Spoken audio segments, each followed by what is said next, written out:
দীর্ঘদিন যাবৎ দেখে আসতেছি ইসরায়েল নামক জাহারক রাষ্ট্র আমাদের ফিলিস্তিনির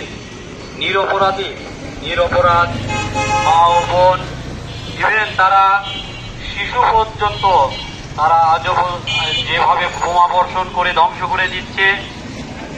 আমরা সচেতন মহল শুধু নীরবতাই পালন করে যাচ্ছি।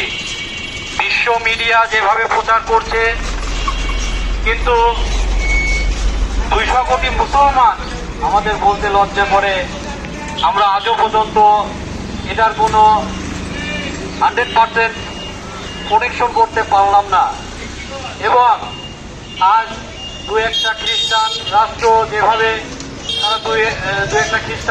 যেভাবে প্রতিক্রিয়া জানাচ্ছে, মুসলমান রাষ্ট্র হিসাবে আমরা আজও পর্যন্ত এরকম প্রতিক্রিয়া তাদের থেকে পাই নাই। তো কাজেই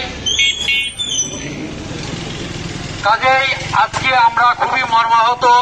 আমাদের ওই রকম শক্তি নাই যে ওখানে গিয়ে এখন জিহাদ করবো, বা ওইরকম আমাদের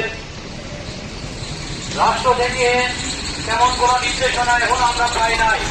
তবে আমি ডক্টর মোহাম্মদ ইউনূস প্রধান উপদেষ্টাকে বলতে চাই, আপনি আমাদের সকল প্রসিডিওরটাকে উন্মুক্ত করে দিন। দেখুন, আমরা লক্ষ লক্ষ যুবক ইনশাল্লাহ জিহাদ করার জন্য প্রস্তুতি আছি। যদি ইসরায়েল মনে করে যে না আমরাই পুরা সে শুধু ফিলিস্তিনিকে আজকে বোমা মেরে ধ্বংস করে দিচ্ছে, এটা না, তাদের মূল পরিকল্পনা পুরা পৃথিবী থেকে মুসলমানকে নিশ্চিহ্ন করা। তাই আমি সকল মুসলমান ভাইদেরকে, পুরা পৃথিবীতে সকল মুসলমান ভাইদেরকে উদাত্ত আহ্বান জানাবো, আমরা যারা আজকে চোখ বন্ধ করে আছি, আমরা মনে করছি হয়তো ফিলিস্তিনি শিশুরা মারা যাচ্ছে, মা বোনেরা মারা যাচ্ছে, প্রায় 50,000-এর উপরে আজ তারা মারা গেছে এবং উৎপাচ্য হয়েছে।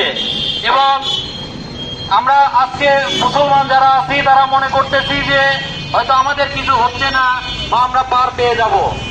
কিন্তু এমন করতে করতে কিছুদিনের ভেতরে যখন ফিলিস্তিনি শেষ হবে, দেখবেন আরেকটা ইসলামী রাষ্ট্রকে তারা ধরছে। তারা কিন্তু কাউকেই ছাড় দিবে না।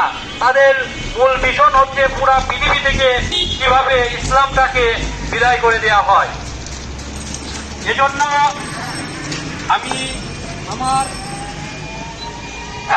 আমি আমার সকল ভাইদেরকে, মুসলমান ভাইদেরকে